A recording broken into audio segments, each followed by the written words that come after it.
Yesu asifiwe. Kwa majina naitwa Johnson Berenado, ni katibu wa idara ya vijana kanisa la ACT Ngara, pastoreti ya Ngara.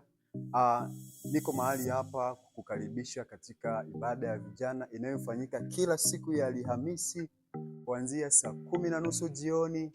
Karibu tukasikilize neno la Mungu, karibu tukamsifu Mungu, karibu tukamwabudu Mungu, karibu tukaombe, kwa sababu vijana tunatakiwa tumsifu Mungu katika roho na kweli, tumwambie Mungu mahitaji ya mioyo yetu ili Mungu apate kusikia.